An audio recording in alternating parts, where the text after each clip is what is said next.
Hola, muy buenas noches. A nombre del Par Explora RM Sur Poniente de la Facultad de Ciencias Físicas y Matemáticas de la Universidad de Chile, saludamos a todas y a todos los que nos acompañan en este segundo conversatorio online. Mientras damos un poco de tiempo para que nuestra audiencia pueda conectarse a conversar con nuestras espectaculares invitadas, quiero aprovechar de darle las gracias a los tres socios que nos acompañan en esta actividad. Ellos son el Centro del Clima y la Resiliencia, CR2, el Instituto de Ecología y Biodiversidad y la Red de Educación Latinoamericana por el Medio Ambiente, Red Lama. Además, quiero agradecer a la colaboración de nuestro media partner. Este es un periódico online de la comuna de Maipú, La Voz de Maipú, quien se suma a esta transmisión a través de Facebook Live. Para poder dar inicio a esta conversación, quiero contarles que hoy nos juntamos acá para conmemorar el Día de la Tierra, que se celebró ayer, miércoles 22 de abril. Pero ustedes saben por qué tenemos esta celebración. Bueno, les puedo contar que desde el año 2009, la Asamblea General de las Naciones Unidas aprobó el 22 de abril como el Día Internacional de la Madre Tierra. Esta es una decisión que fue fruto de muchas movilizaciones y de decisiones políticas que se realizaron desde la década de 1960, que han intentado poner en el radar de las naciones la importancia del medio ambiente, del ser humano y el planeta en su conjunto. Sumándonos a ese espíritu, hemos querido celebrar un conversatorio que pone una pregunta crucial sobre la mesa. ¿Cómo afecta el ser humano a la Tierra como un sistema integrado? Esta es una pregunta que podemos acompañar de otras, como ¿el ser humano es parte de este sistema Tierra? ¿Qué relación existió en el pasado entre los humanos y su medio ambiente? ¿Desde qué punto de la historia esta relación se transformó en perjudicial para el sistema Tierra? ¿Cómo los avances científicos han repercutido en esta relación? También tenemos otras preguntas como ¿es posible transformar la presencia humana en la Tierra hacia una relación menos dañina? ¿Y qué podemos hacer para protegerla? Son muchas preguntas que se relacionan con este tema y que en este contexto donde tenemos una pandemia causada por el COVID-19 tienen una relación mucho mayor, una importancia mucho mayor. Ahora, para conversar sobre esto, hemos invitado a dos científicas muy renombradas que pertenecen al CR2 y al IEB. Ellas son Laura Gallardo y Nelida Paul. Y para que conozcamos un poco más a nuestras invitadas, les puedo contar que Laura Gallardo es doctora en meteorología química e investigadora de la Facultad de Ciencias Físicas y Matemáticas de la Universidad de Chile. Ella fue además la primera directora del CR2 y actualmente es investigadora principal en este centro.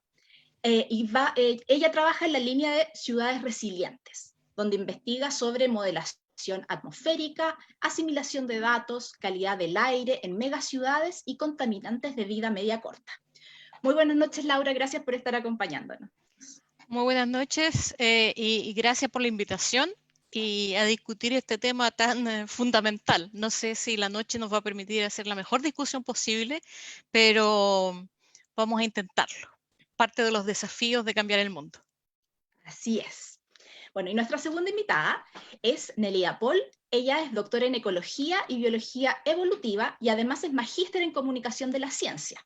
Actualmente, Nelly es directora de Comunicaciones del Instituto de Ecología y Biodiversidad. Además, es profesora de Comunicación de la Ciencia y presidenta de la ACHIPEC, la Asociación Chilena de Periodistas y Profesionales para la Comunicación de la Ciencia. Bienvenida, Nelly. Muy buenas noches. Gracias por acompañarnos. Muchas gracias por la invitación, Lucía. Y hola, Laura, hola, Lucía, hola a todos los que nos están viendo. Bueno, antes de comenzar me gustaría entregarles la palabra para que ustedes nos puedan comentar brevemente en qué están trabajando actualmente. Nelly, si tú quieres comenzar. Bueno, en el Instituto de Ecología y Biodiversidad, que agrupa a científicas y científicos de prácticamente todo Chile que estudian los ecosistemas terrestres, marinos, acuícolas de nuestro país, tuvimos que, como todo el mundo, mover muchas de nuestras actividades de comunicación de la ciencia, o sea, como las actividades en que llevamos nuestra ciencia al resto de la sociedad chilena, moverlas, ¿no es cierto?, a la pantalla de un computador. Estamos haciendo algunas campañas gráficas, estamos también con los investigadores elaborando informes que tienen que ver con el desarrollo de la pandemia y la relación con las ciencias ecológicas, y también estamos desarrollando material educativo para poner a disposición de la comunidad, ahora que estamos todos encerrados, o que deberíamos estar todos los que podemos y tenemos el privilegio encerraditos en casa. Por otro lado, como ACHIPEC, como Asociación Chilena de Periodismo Científico y Comunicación de la Ciencia, estamos elaborando algunas campañas también enfocadas en periodistas, enfocadas en comunicadores de la ciencia, y también estamos haciendo webinarios, generalmente son los lunes en la tarde, para promover algunas conductas más apropiadas de parte de la población, uso correcto de mascarillas, también cómo entender los datos estadísticos y de modelación, etcétera, que aparecen todos los días en los informes epidemiológicos. Estamos también colaborando con nuestros pares internacionales en el resto de Latinoamérica para también generar material que es afín a toda nuestra región, para que sea de utilidad transversal. Así que estamos haciendo hartas cosas ahora. Bueno, excelente. Bueno, el trabajo que ustedes hacen, la verdad, es tremendamente importante porque vinculan un poco la ciencia con la ciudadanía. Pero Laura también ha realizado harto trabajo en ese sentido, ¿no es así, Laura? Sí, y hoy día parece que fue un día cúlmine, ¿no? Quizás de alguna manera muestra un poco este día el tipo de cosas en el que me toca trabajar. Partí el día con una reunión del grupo que estamos trabajando para el IPCC, para el Panel Intergubernamental de Cambio Climático, en este capítulo nuevo que se refiere a forzantes climáticos de vía media corta, que es un nombre técnico para poder hablar de lo que significa la interacción entre algunos contaminantes atmosféricos y el cambio climático. Y esa es una reunión así internacional y de evaluación de un montón de cosas que la gente ha escrito en el tiempo.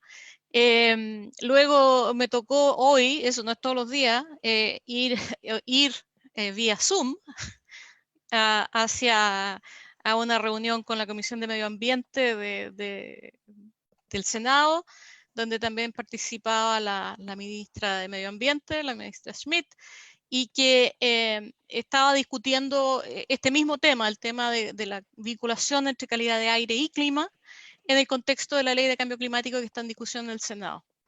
Después me tocó evaluar una candidata a doctora de la Facultad de Ciencias, junto con otros colegas, y después clases con estudiantes que quieren formar. Así que tiene, bueno, todas estas dimensiones de de investigación. La verdad, hoy día no alcancé a hacer mucho, pero eso es de los pendientes para mañana, y estoy trabajando en particular en la formación de partículas en la atmósfera, y estamos escribiendo algunos artículos tratando de ver este experimento social que ha sido la pandemia, usarlo para poder entender los procesos que subyacen a la formación de material particulado y contaminación atmosférica en Santiago y en otros lugares del país. Muchas actividades, así que te agradecemos a ambas que puedan participar con nosotros. Para todos aquellos que recién se vieron incorporando a esta transmisión, les comento que estamos conversando con Laura Gallardo, de CR2, y Nelia Paul, del Instituto de Ecología y Biodiversidad, sobre cómo afecta la presencia del ser humano en la Tierra como un sistema integrado. Y para partir esta conversación, tengo una pregunta para Laura, y es la siguiente. Para comprender de mejor manera qué es la Tierra, es posible hacerlo como un sistema complejo. ¿Nos podrías explicar un poco cómo funciona este sistema complejo en nuestro planeta? Entendemos eso hasta por ahí. La verdad que esta visión del sistema Tierra, del planeta Tierra y sus partes como como un sistema complejo, es un tipo de visión que se ha ido forjando a través de los años y que se está consagrando, digamos, estableciendo, yo diría, la última década ya de manera más rotunda. Y que en el fondo entiende, o se hace cargo, si ustedes quieren, de de las múltiples conexiones que existen entre las distintas partes, donde lo biológico, lo inanimado, donde el aire, el fuego, esta visión de los griegos, ¿no es cierto?, de aire, fuego y no sé qué más, de los elementos, cómo interactúan entre ellos. Bueno, hoy día lo describimos con maneras más sofisticadas probablemente, pero así hay interacciones entre la biología, entre las plantas, el aire y el hielo y el agua, etc. Y son muchas cosas acopladas entre sí, o sea, conectadas entre sí, intercambiando energía, intercambiando distintas materias, y eso tiene propiedades que cuando se combinan es como que fuera un ser completo.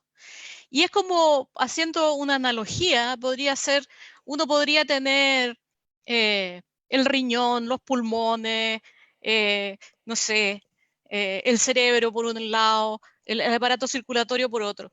Pero eso no sería... Y de alguna manera es así como nosotros tratábamos de entender la Tierra antes, así como por parte. Entonces uno era química, atmosférica, y no hablaba con geólogos, ni hablaba con biólogos, ni menos con economistas. Y hoy día, para poder entender este sistema que está tan acoplado y que tiene como vida propia, porque cuando uno junta todos estos elementos, emergen propiedades distintas. Y eso es un sistema complejo, una descripción, así como dicen los gringos, hand waving, moviendo los brazos, respecto de lo que es un sistema complejo. Así que está caracterizado por tener muchas partes que interactúan entre sí y cuya suma es más que la suma de las partes.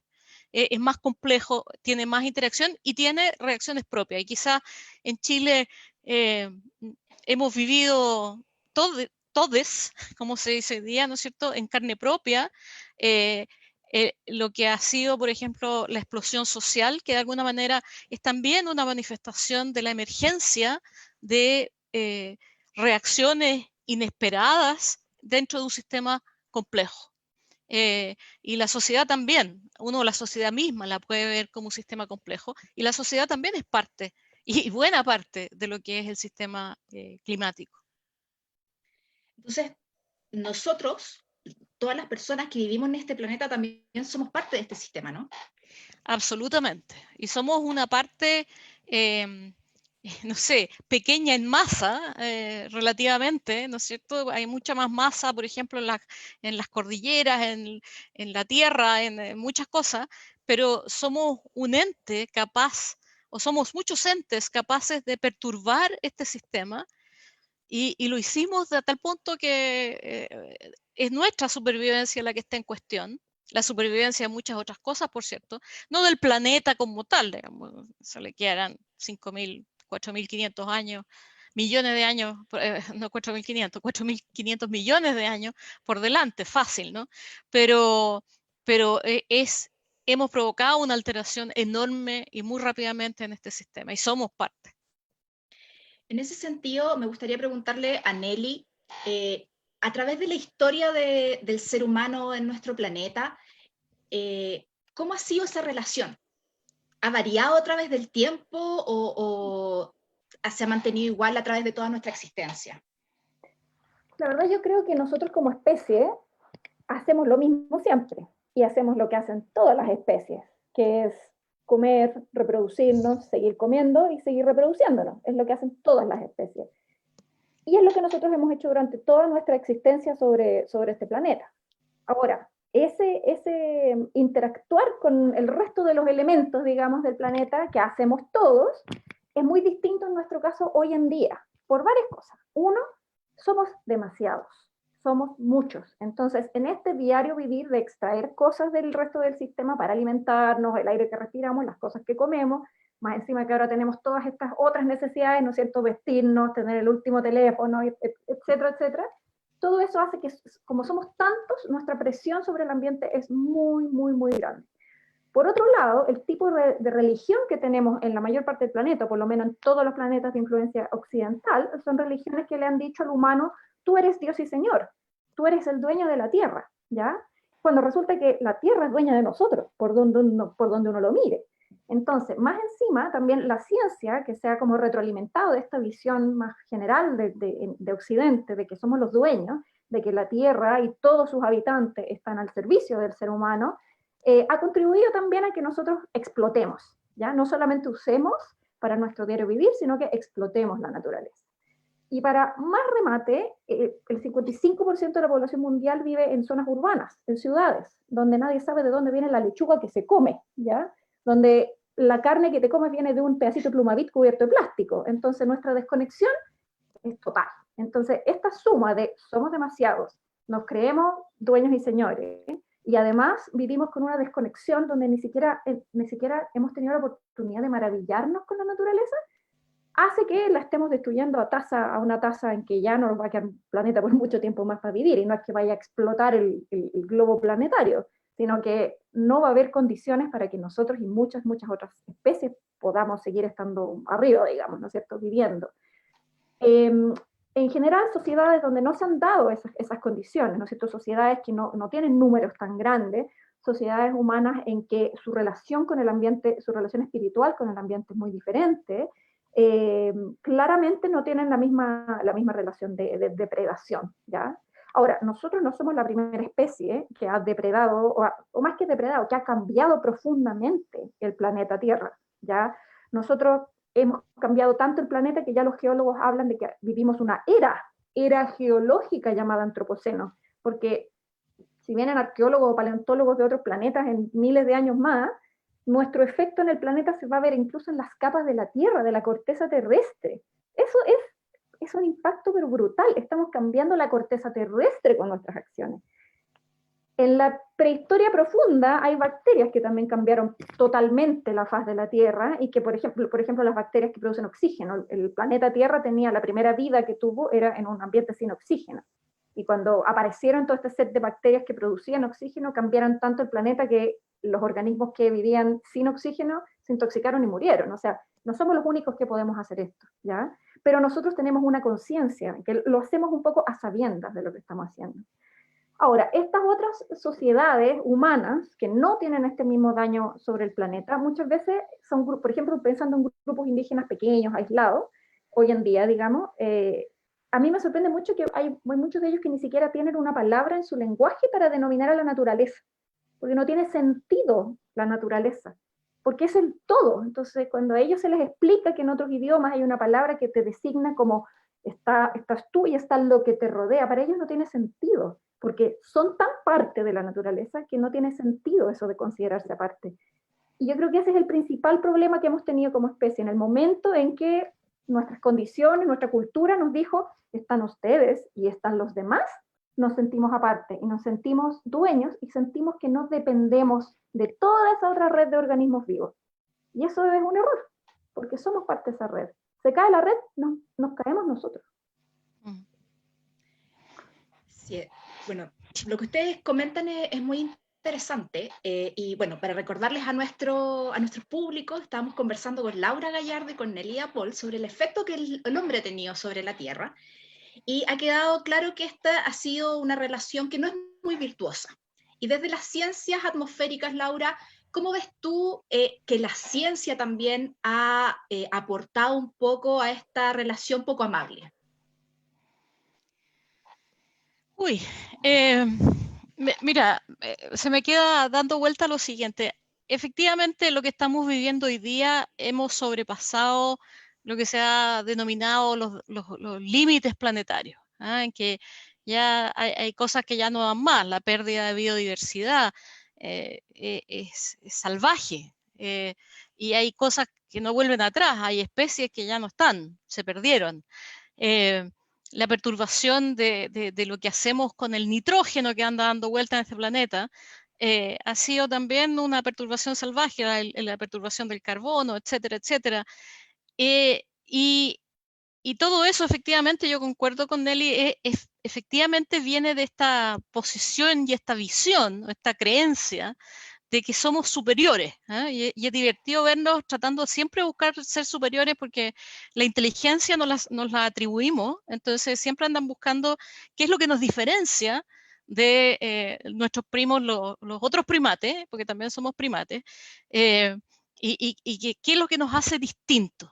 Y probablemente, no sé si ustedes han leído este libro de Harari, pero efectivamente lo que nos hace distintos como bicharraco, si me permite la grosería, Nelly, es que somos unos bicharracos que pueden creer, que se inventan mentiras para moverse colectivamente. Entonces, por ejemplo, no sé si bueno, estos tiempos raros que hemos estado viviendo, la cantidad de memes, yo creo que Chile debería poner un servicio de producción de memes, porque producimos una cantidad de cosas increíbles.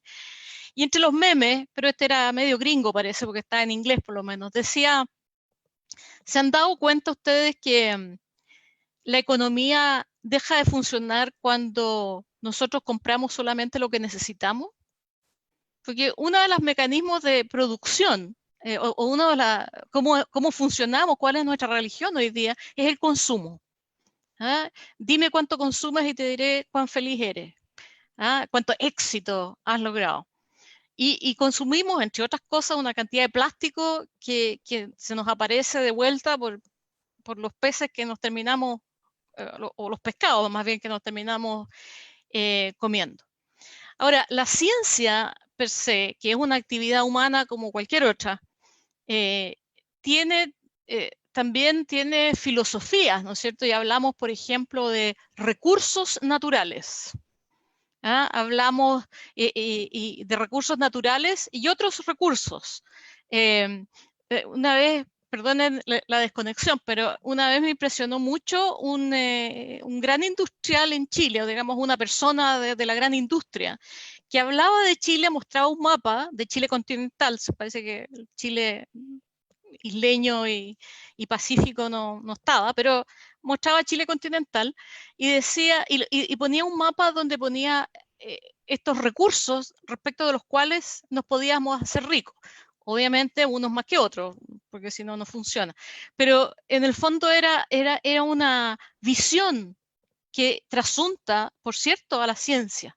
Y hemos tenido esa visión. De hecho, probablemente esto me va a costar caro. Yo soy profe de la Escuela de Ingeniería y Ciencia, pero las ingenierías, de alguna manera, en su momento, nacieron para poder usufructuar de este invento que era quemar carbón y generar agua caliente y vapor que nos permitía mover trenes y hacer muchas más cosas de las que hacíamos antes.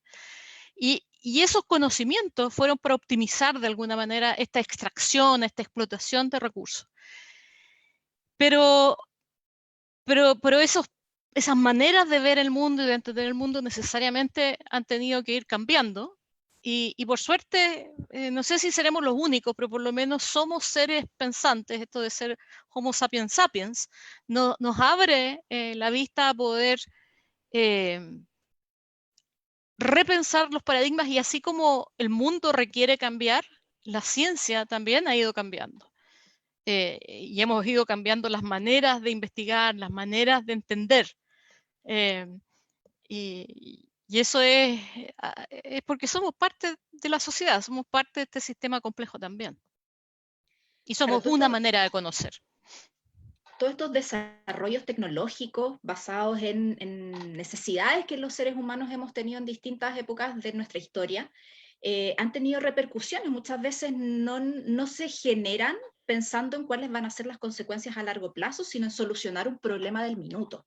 Y en ese sentido, me tomo de lo que decía Nelly al comienzo sobre, por ejemplo, el desarrollo de la medicina, que ha llevado a tener una expectativa de vida mucho más larga, a que las personas se enfermen menos y se mueran menos. Entonces, en torno a eso, Nelly, ¿tú tienes alguna visión sobre cómo estos desarrollos científicos han perjudicado un poco nuestra relación con nuestro planeta?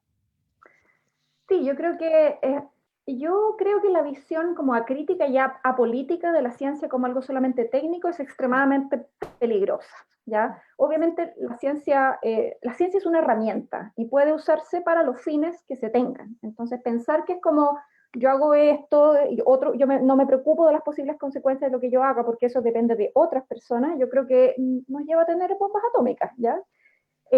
la ciencia, cuando ha estado la mayor parte de su historia, también en el mundo occidental, ha estado muy casada, muy de la mano de esta visión del humano como superior, como del humano dominando la naturaleza. Y entonces la ciencia nos trajo, ¿qué cosas?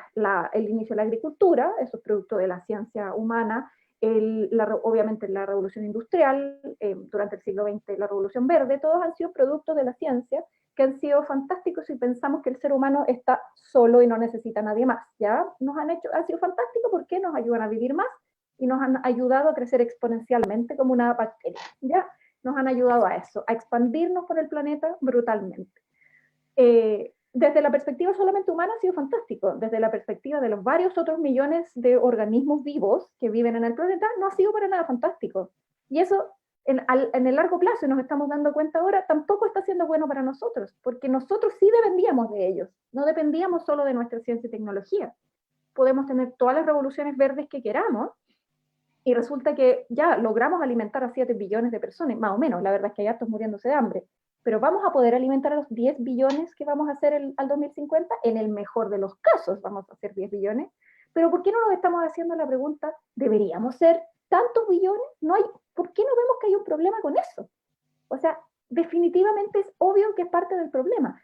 Obviamente hay un problema de distribución de los recursos, obviamente hay un problema en que hay un sistema hegemónico socioeconómico en el cual nos lavaron a todos el cerebro de que el capitalismo y el crecimiento económico era la única manera de salir adelante, que es una falsedad brutal, pero estamos todos como zombies bajo ese paradigma, ¿no es cierto?, que todavía no nos atrevemos a romper, y la ciencia no se atreve a meterse ahí, porque la convencieron de que su huequito era absolutamente técnico, y eso es un problema. Y yo creo que lo vemos en la desconfianza que tiene la gente en la ciencia.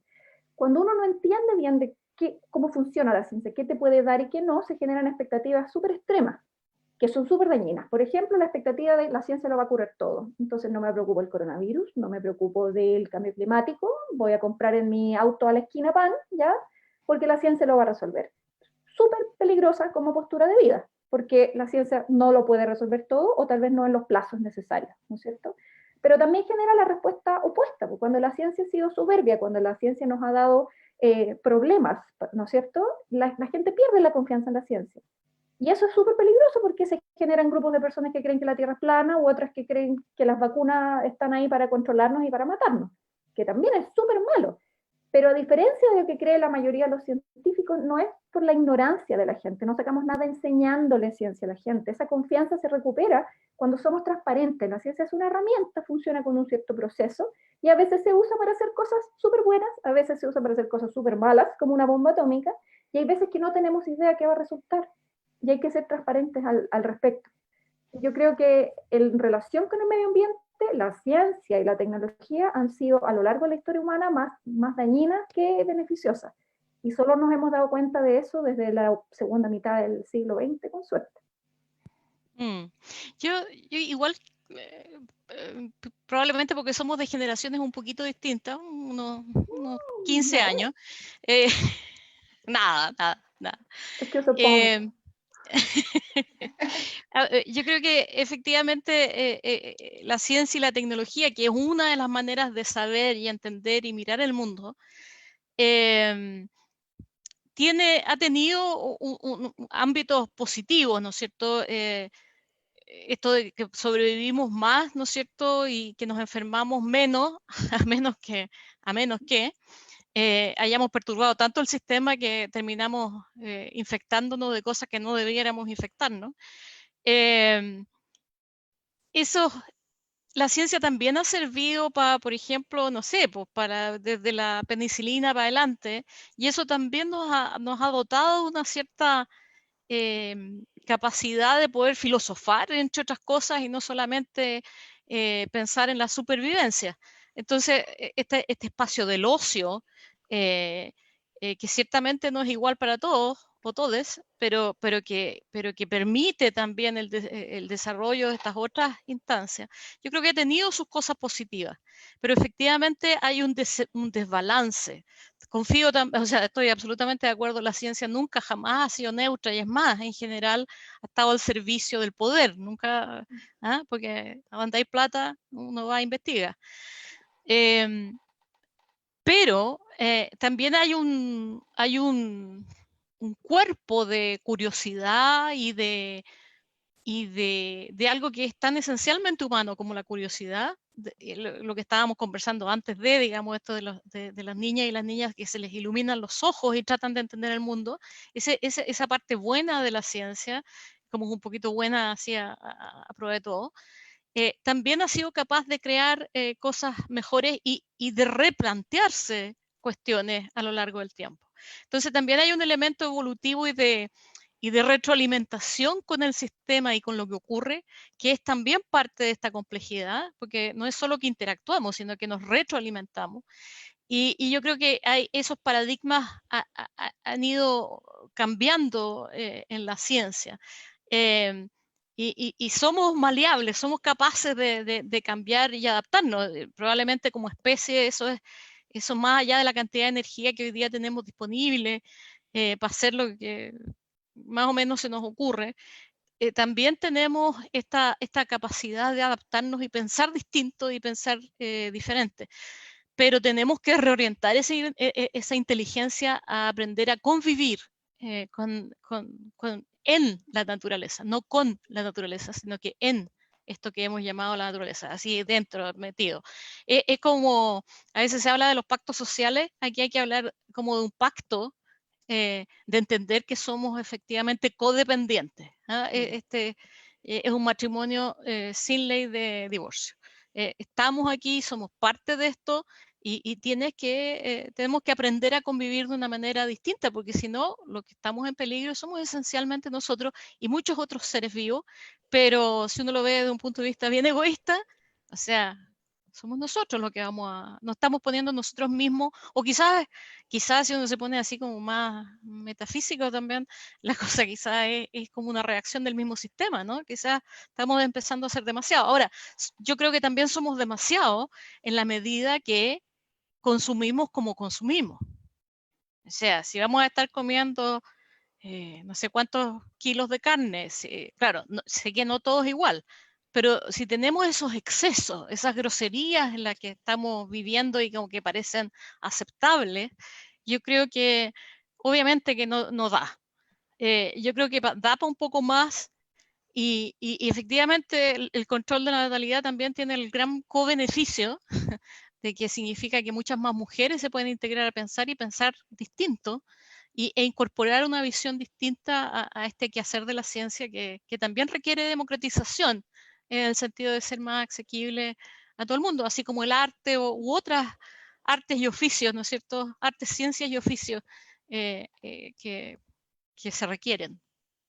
A mí me gustaría agregar algo a ese último punto que estás diciendo, Laura. Me acordé de un libro, el título original es Tipping Point for Planet Earth, punto de quiebre para el planeta Tierra, no me acuerdo el nombre de los autores, y ellos, sí, claro, mencionan la sobrepoblación humana como uno de los problemas que están llevando al planeta a este punto de quiebre, como punto sin retorno, ¿no es cierto?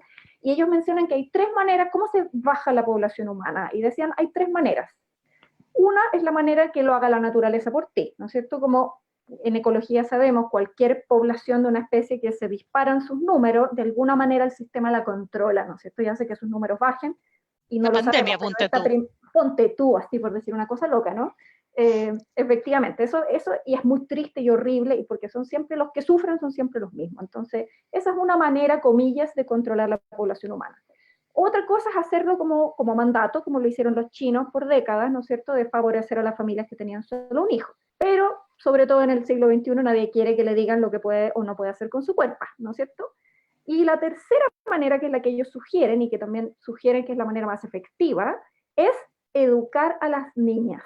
Educar a las niñas y a las mujeres, empoderarlas de sus propios cuerpos, porque cuando una mujer puede decidir por sí misma, no decide tener 14 hijos. No es así. Y además, ¿dónde van a ser los principales crecimientos poblacionales en las próximas décadas? Principalmente África, Latinoamérica, las zonas más pobres del mundo, que es donde deberíamos estar invirtiendo serios esfuerzos en empoderar y educar a las niñas y las mujeres, en entender su sexualidad y en ser dueñas de sus propios cuerpos y de sus propias vidas. Así que ahí completamente de acuerdo contigo. O sea, la lucha contra el patriarcado es también la lucha por salvar el planeta. Es una sola lucha. Reflexiones bien diversas y bien profundas de todo esto que estamos conversando. Y para aquellos que se han reintegrado recién a nuestra transmisión, estamos con Laura Gallardo de CR2, con Elia Paul de IEB, y estamos conversando sobre cómo nosotros estamos afectando a nuestra casa, al lugar donde estamos viviendo. Y hemos hablado de que esta relación entre el ser humano y la tierra no es algo tan beneficioso, que ha sido a lo largo del tiempo bastante complejo y que en los últimos tiempos se ha complicado mucho más. Desde la revolución industrial, más o menos, que nuestro planeta está sufriendo un estrés que no tendría que estar sufriendo. Ahora, Laura, tú me hablabas también de que la ciencia necesita cambiar un poco la manera en que piensa. ¿Tú crees que existe algún punto donde la ciencia se dio cuenta de que necesitaba reenfocar su fuerza? Por ejemplo, cuando nos dimos cuenta de que el cambio climático era algo muy importante que se necesitaba controlar, o algún otro suceso. Yo creo que son sucesos, es como en la vida, ¿no? Uno cambia en general frente a las crisis. Las crisis significa crecer, cambiar, reorientar energías de alguna forma.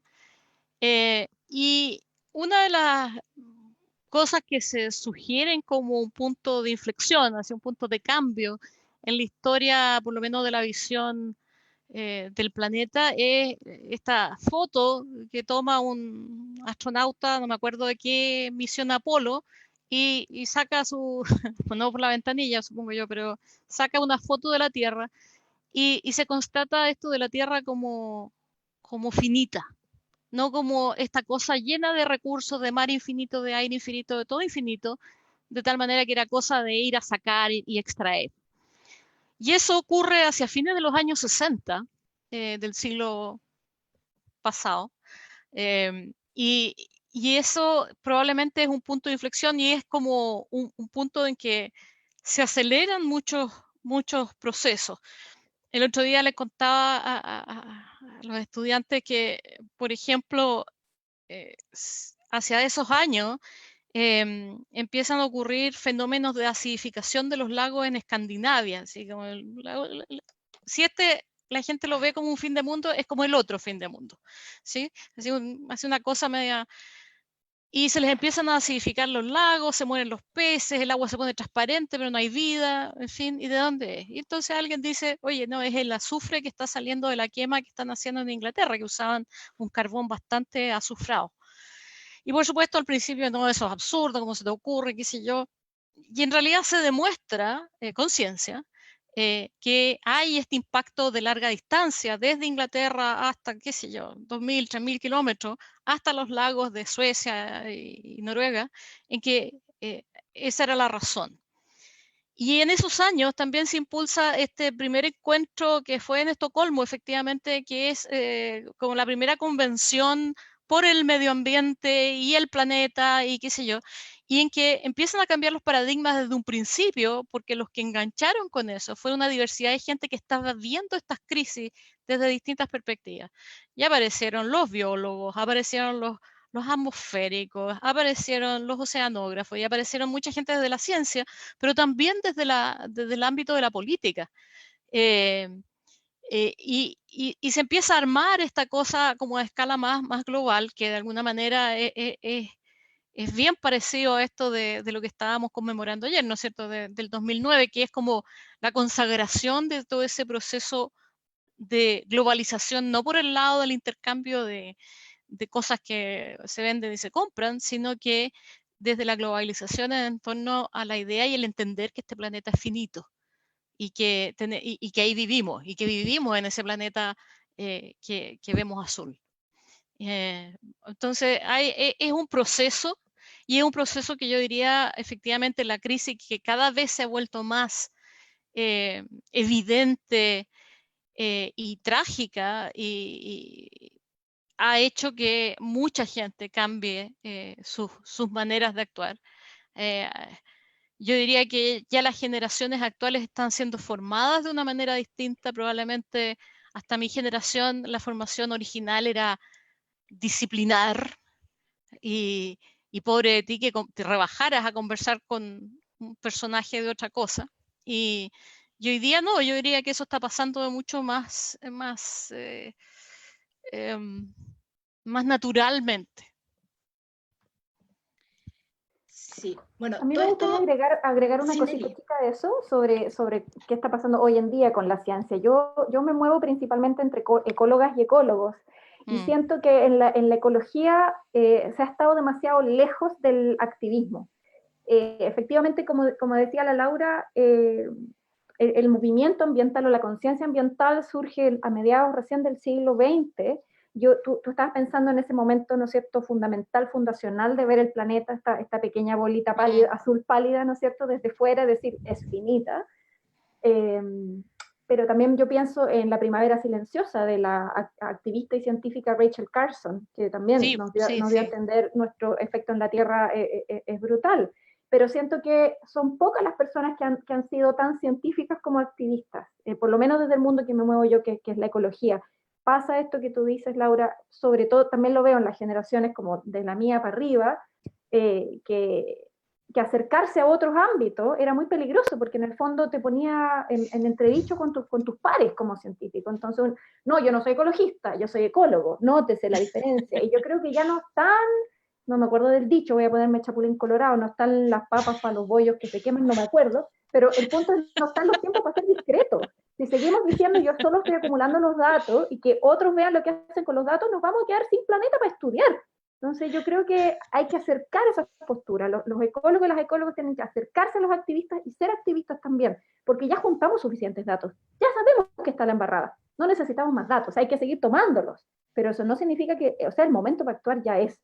Y ya no podemos seguir pidiendo las cosas por favorcito. No funcionó. Yo tengo ahí hay una, el único elemento sutil que haría yo es el siguiente, que desde la perspectiva de la ciencia, si bien no somos neutros, porque no lo somos, eso es evidente, o sea, uno hace ciencia desde su perspectiva y desde su cultura y todo su acervo, todo lo que viene para atrás a uno le pesa cuando hace su ciencia y las preguntas que se hace, etcétera. Eso está claro. El punto es cuando, por ejemplo, hoy día me tocó hablar en la Cámara, ¿no? Con los honorables senadores y senadoras y la ministra. Y lo hago desde mi púlpito de la ciencia, ¿sí? Lo que yo hago es plantear ideas y conceptos desde el fundamento que me permite lo que sé. Yo no puedo tomar una posición de falsear los datos o de falsear lo que se piensa y tengo que decir, en eso no tenemos certidumbre, es escaso el conocimiento que tenemos. Yo creo que esa es la única diferencia que yo me permitiría con alguien que deja el ámbito de la ciencia y le interesa promover una suerte de manera de ver el mundo de una ideología. No existe un límite así, 0 y 1, porque no existen esas cosas. Pero yo creo que la única diferencia es que mientras uno está hablando desde la ciencia en propiedad, uno tiene que mantener no sé, cable a tierra de que yo no voy a poder nunca jamás mentir. Sobre la base de la evidencia yo voy a poder decir estas cosas y de aquí para adelante es lo que yo me imagino es lo que podría ser, lo que vaya a ser. Y yo creo que ahí puede haber una pequeña, una diferencia. Ahora, eso no quiere decir que uno no tiene compromiso o que le falta pasión o que se lava las manos, porque eso también existe, estoy de acuerdo contigo. No, y es como ese típico chiste que hacemos de los chilenos y chilenas. Yo no sé, esta cuestión a mí me llegó así, y eso de hacerse los lesos, de mirar para el techo, eso es imposible, digamos. O sea, si uno estudia ciencias de la Tierra hoy día, y ciencias de la Tierra me voy a referir a todas, uno no puede ser alguien que, es que no sabría decirte, fíjate, si esto de salir en auto todos los días hace mal. No, porque hay evidencia además que te muestra que no es saludable si es que tú además tienes los recursos para tener ese auto y no es que estés obligado a usar ese auto, no es que tenga 3 horas de transporte de otra manera, ¿no es cierto? Porque hay un colega que alguna vez me sacó ese ejemplo a relucir respecto del auto. Una cosa es cuando la gente se muere, en el caso de Santiago, ¿no es cierto? De Providencia, Las Condes, La Reina y todas los ABC1 que hacen ciencia además, y que se van en auto a la oficina, es bien distinto de la señora que vive en La Pintana, ¿no es cierto? Y que aspira quizás a tener un auto para llegar a trabajar como nana a Las Condes. Es distinta la perspectiva. Y es distinta la necesidad. La señora se tiene que mover 3 o 6 horas y tragarse los tacos que corresponden. Es distinto. Pero yo diría que ahí hay una diferencia entre una posición meramente de activismo versus una posición desde una persona que está trabajando en ciencia pero se cruzan, y obviamente se cruzan las cuestiones. Y no es una división tan sencilla. Y además, también es cierto que hacer ciencia también es una cuestión que toma una buena energía, así como hacer cualquier trabajo, ¿no es cierto? Y además vivimos bajo estas reglas medias extrañas del éxito, ¿no es cierto? Entonces andamos como ratas de soya corriendo por el mundo, como todo el resto, pero en distintas cosas. Y nosotros pensamos que lo nuestro trasciende porque es importante entender y somos curiosos y no sé qué, y nos metemos cuentos en la cabeza. Pero igual corremos como rata, igual que en la bolsa, cuando y nosotros también. Yo creo que así que ahí hay una posición distinta y quizás son esas como dicotomías personales, ¿no? Que uno tiene, hay una posición porque lo tenemos, pero también hay que cuidar también de la esfera, no por la neutralidad, sino que yo diría que por la verdad, porque en el fondo es búsqueda de verdad en base a métodos científicos. Retomando un poco lo que decía Nelly sobre que ya existen suficientes datos y este llamado a la acción por parte de la comunidad científica, pero también por parte de la comunidad. Nelly, ¿qué le dirías tú a las personas que nos están viendo a través de esta transmisión sobre qué podemos hacer? ¿Cómo podemos disminuir un poco el impacto que estamos teniendo hoy en día? Yo creo que el rol del individuo y la individua es absolutamente fundamental, pero no en el sentido de la ducha en 3 minutos. O sea, por un lado, yo creo que es importante que todos adquiramos diferentes maneras de acercarnos a la naturaleza, de comillas, consumir la naturaleza. El mundo educativo, por supuesto, que tiene un tremendo rol y deberíamos exigir que la educación se enfocase más en una educación al aire libre, ¿no es cierto?, de experienciar la naturaleza, ¿ya? Los individuos, por supuesto, que tenemos que informarnos bien sobre de dónde viene nuestra comida, de dónde viene nuestra ropa, las decisiones que tomamos, también todo eso deberíamos tratar de estar lo más informados posible. Ahora, uno puede hacer lo que puede hacer con un dato, ¿no es cierto?, con un poco de información. Yo puedo saber que comer tal cosa me hace mucho mejor que comer tal otra, pero tal vez no puedo comer la cosa más saludable porque no tengo plata para comer la cosa más saludable. Entonces, la acción individual en ese sentido es importante porque sienta precedentes para el futuro, pero yo creo que la acción individual es mucho más importante en otro sentido, no en el sentido de la ducha en 3 minutos, sino que en el sentido que tenemos que reconocernos como agentes de cambio y agentes que debemos exigir a los que de verdad tienen poder de cambio, que son, ¿no es cierto?, los gobiernos y el sistema político que nos gobierna, exigirles los cambios. Por eso creo que el rol del activismo es tan importante y el activismo debiese estar completamente lleno de verdad, científico, ¿no es cierto? Debería estar completamente alimentado por los científicos que deberían estarle dando esos datos a los que luchan, justamente para que esa lucha esté basada en evidencia, y en evidencia científica, en evidencia de las ciencias sociales, en evidencia de conocimiento de expertos legos, ¿no es cierto?, que pueden ser comunidades rurales, comunidades indígenas, etcétera. O sea, hay tanto conocimiento, no solamente el científico, no solamente el de las ciencias naturales, y nuestras decisiones van a ser siempre mejores si están basadas en más conocimiento. Pero debemos también saber que nuestra acción individual, si bien es importante en términos simbólicos, personales, para enseñar a las próximas generaciones. Las acciones más importantes que tenemos es como agentes políticos, como agentes que debemos empezar a exigir un cambio de paradigma en el sistema, ¿ya? Y yo creo que eso es más evidente que nunca desde que estalló la revolución en Chile en octubre del año pasado, y que obviamente esa revolución sigue muy viva.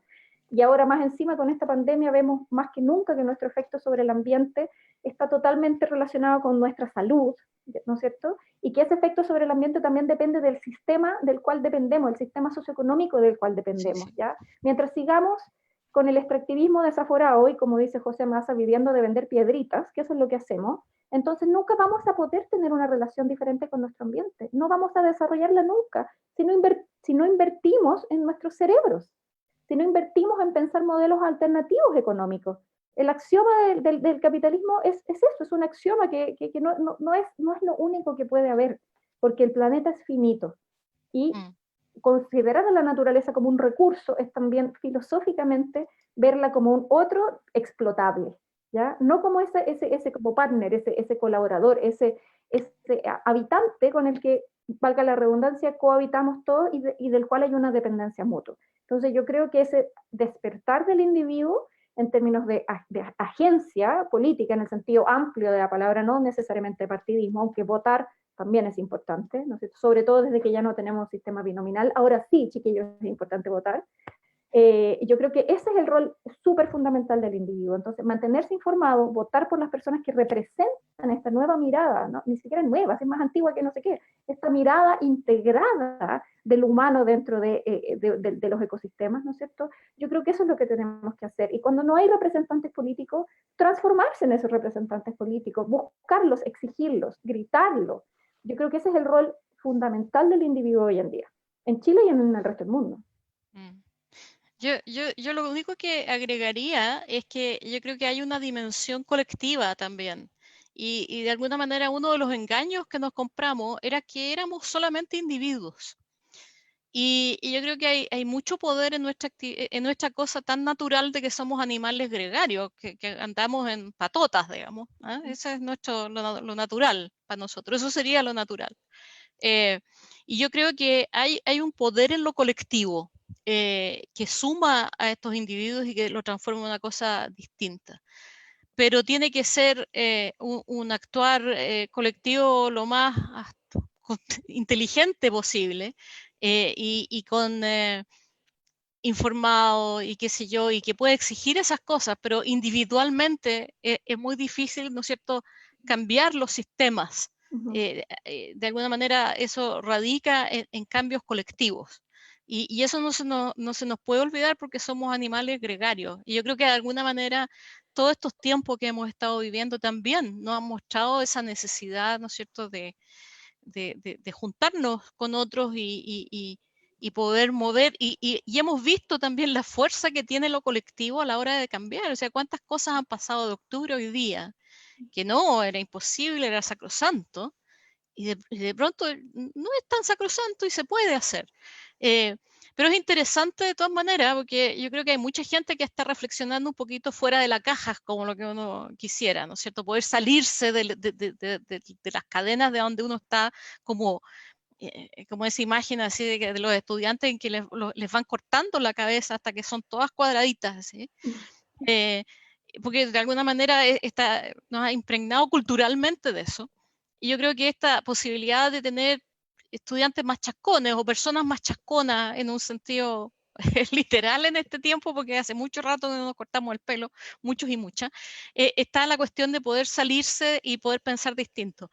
Y el otro día cuando se lanzó la contribución nacionalmente determinada de Chile frente al Acuerdo de París, sí, cosa larguísima, o sea, los compromisos de Chile para enfrentar el cambio climático, fue bien interesante escuchar al ministro de Energía de este gobierno, que uno podría pensar que tiene una visión más conservadora, y él estaba planteando el replantearse y repensar el capitalismo. Yo creo que eso también demuestra la capacidad de reflexión de los seres humanos, porque aquí hay una cuestión que es de todes.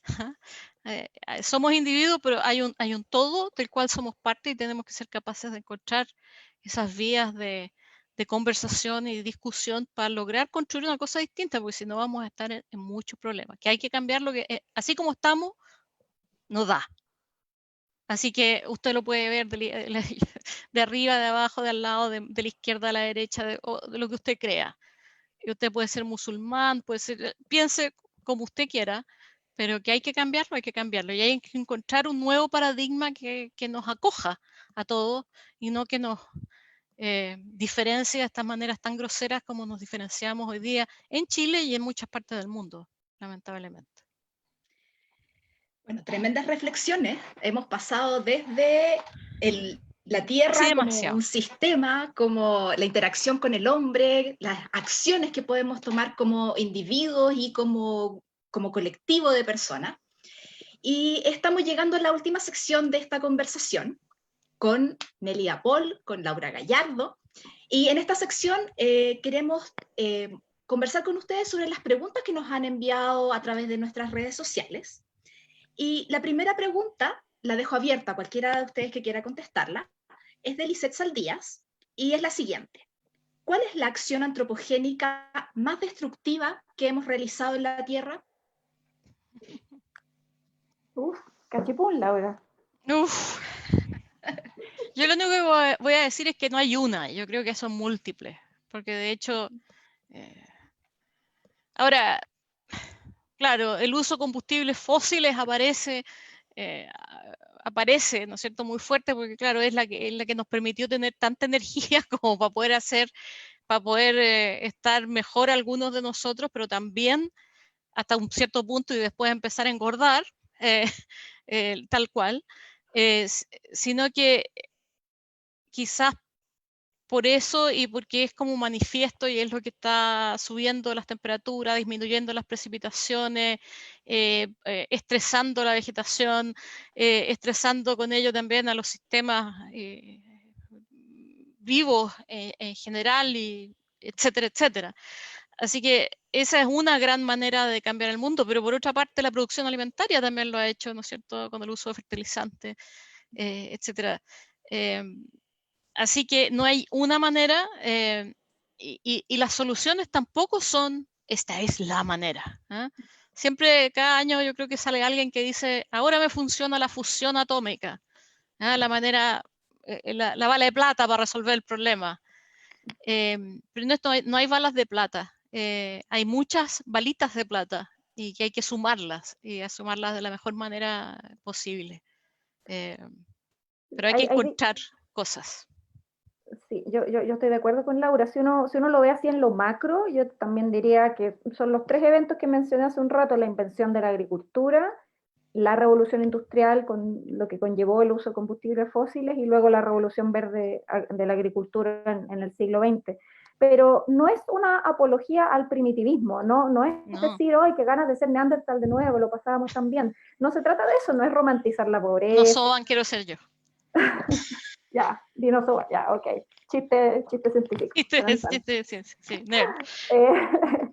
Yo creo que se trata justamente que el desafío es buscar otra cosa, o algo que nos dé bienestar a todos. Y yo creo que ese es el desafío. ¿Cuántos podemos ser ese todos, considerando el tamaño del planeta, y cómo hacemos una transición para llegar a ese punto? Porque no es de un día para otro, va a tomar mínimo 100 años. Entonces, ¿qué gobernanza tenemos a nivel planetario que nos permita tomar decisiones a 100, a 150 años? ¿Qué tipo de gobierno hoy en día funciona con esa apertura de corazón, de pensar, uy, tal vez me van a llover tomates podridos por mucho rato, pero yo estoy pensando en el largo plazo? ¿Cómo hacemos esa transición? Ese es el desafío humano por antonomasia hoy en día. Sin embargo, tenemos como 10 años para no superar el 1,5 grados. Y si ya lo estamos pasando malito al 1 grado de temperatura por sobre el periodo preindustrial, el 1,5 todavía nos deja un espacio de condiciones humanas con posibilidad de decencia. Nadie se va a morir en 10 años por el calentamiento global, no es así, pero lo vamos a pasar mucho peor. Y hay gente que se está muriendo, pero sí vamos a empezar a pasarlo mucho peor. Y cada vez se va a hacer más difícil el problema. Uno no enfrenta un tsunami tratando de construir una pared para el tsunami cuando está el tsunami. ¿no es cierto? Cuando viene la ola de no sé cuántos metros, uno no puede hacerlo, uno tiene que hacerlo de manera preventiva. Y nos queda muy poco tiempo para cambiar nuestros sistemas energéticos. Nos queda muy poco tiempo para ir cambiando la gobernanza, porque la gobernanza no puede ser vertical como ha sido hasta hoy día.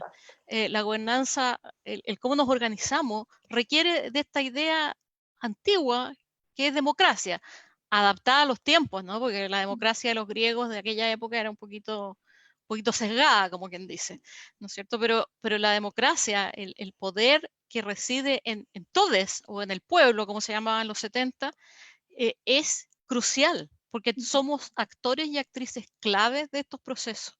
Es nuestro comportamiento colectivo el que tiene que cambiar. Y con eso la gobernanza o la manera de organizarnos políticamente. Tenemos que ser, como decían los griegos, más zoon politikon, que significa ser animales políticos, porque somos gregarios. Y si uno no es politikon, es puro zoon, es más animal nomás.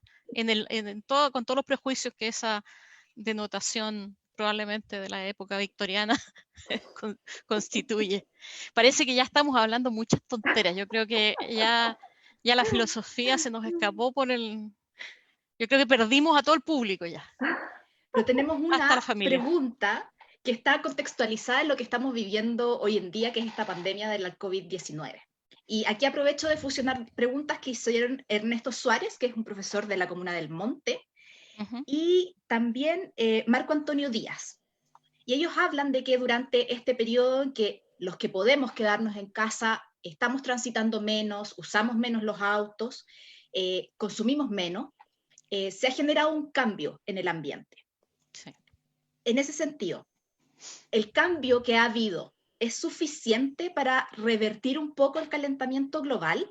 Y también preguntan sobre si estas nuevas condiciones nos van a enseñar a tener un nuevo comportamiento frente a nuestro planeta. Yo diría de lo primero, yo creo que efectivamente hay una baja en las emisiones, se estima una baja en las emisiones de gases de efecto invernadero, se estima una baja en muchas emisiones de distintos perturbadores, agentes que cambian el sistema. Pero la pregunta es, ¿cómo vamos a salir de esto? ¿Vamos a salir a punta de quemar carbón y crecer y crecer y crecer locamente sin así desesperadamente? Si salimos así, vamos a salir para atrás. Nos va a ser buena la suma. Pero sí me gusta la segunda parte de la pregunta, porque yo creo que esta es una experiencia para aprender. Esta es una crisis en que tenemos que aprender. ¿Qué es lo que efectivamente necesitamos consumir? ¿Qué es lo que nos podemos mover distinto? Podemos trabajar, no todos, pero muchos podemos trabajar desde la casa. Quizás no encerrados todo el día, pero y yo creo que además lo que se demuestra es que somos capaces de cambiar. ¿Sí? Somos capaces de ponernos de acuerdo. O sea, mal que mal, hay gente media loca que trata de arrancarse, digamos, sin tener que. Porque, claro, yo entiendo que alguien que vive de vender fruta y sobrevive más bien a punta de eso, claro, quizás se quiere arrancar, pero la gente que se ha arrancado no necesariamente, o sea, no es esa la gente que tiene plata para comprarse un helicóptero, ¿no? Entonces, yo creo que y ahí es donde uno ve, en general, la gente es capaz de ser generoso con el del lado y ponerse la mascarilla para no contagiarlo, ni contagiarse. Porque esto nos demuestra, de hecho, yo creo que lo más, entre comillas, bonito que nos demuestra esta pandemia es que podemos ser solidarios. Y esa parte es la que se nos había olvidado un poco, ¿no? De ser más solidarios. Nelida, ¿algo que aportar? Chuta, a las dos preguntas mis únicas respuestas eran no a la primera, ojalá a la segunda. O sea, buen resumen. yo creo que esto no es suficiente para efectivamente, yo no soy la experta y Laura es mucho más experta que yo, obviamente, en cambio climático, pero yo creo que si hay un rebote, apenas esta crisis baje, si hay un rebote de consumo y de uso de combustibles fósiles, entonces no estamos ganando absolutamente nada, solamente pensando en términos de calentamiento global y de claro, cambio climático. No ganamos nada si el rebote es inmediato. Y con respecto a si estamos aprendiendo de esta pandemia, yo creo que algunos están aprendiendo, otros nunca van a aprender, otros ojalá aprendan y hay que hacer los esfuerzos para que aprendan, pero ese aprendizaje no es solamente intelectual, es un aprendizaje que también puede ser emocional o de capacidad de flexibilizar los valores también. Y yo creo que algunos lo pueden aprender y otros no. Ojalá que seamos lo suficientes para justamente pelear por un cambio. Así es. Bueno, lamentablemente no tenemos tiempo para poder responder todas las preguntas que nos están enviando por redes sociales, pero les quiero comentar que gracias a la Red de Educación Latinoamericana por el Medio Ambiente, Red Lama, durante la semana vamos a estar respondiendo todas estas preguntas a través de las redes sociales de nuestro Parexplora. Bueno, y así hemos llegado al final de este conversatorio sobre el efecto que ha tenido el ser humano en el planeta Tierra. Ha sido una conversación muy agradable, con muchas cosas para reflexionar, y les agradezco a Laura, a Nelly, por haber compartido con nosotros todas estas opiniones, todas estas visiones. Y invito a las personas que nos han estado viendo a que participen en una pequeña encuesta para que nos dejen sus visiones sobre este conversatorio. Para eso pueden ingresar a la página menti.com y escribir el código 299520 que está saliendo por los comentarios de las redes sociales, para que podamos evaluar si les gustó o no les gustó esta conversación, y nos den sus comentarios. Y ahora sí me despido. Muchas gracias, Laura, muchas gracias, Nelly. Gracias a ustedes. Espero que podamos contar con ustedes en una nueva oportunidad, y los invito también a seguir atentos a los próximos webinarios que van a estar disponibles en las redes sociales del Parexplora RM Subponiente. Muchas gracias, Lucía. Gracias, Laura, lo pasé súper bien. Así que... Yo también. Yo ya no daba más, pero estamos súper bien. Chao. Nos volvemos a ver. Chao. Nos vemos pronto. Chao, Chao. que estén muy bien. Chao, chao. Cuídense. Gracias.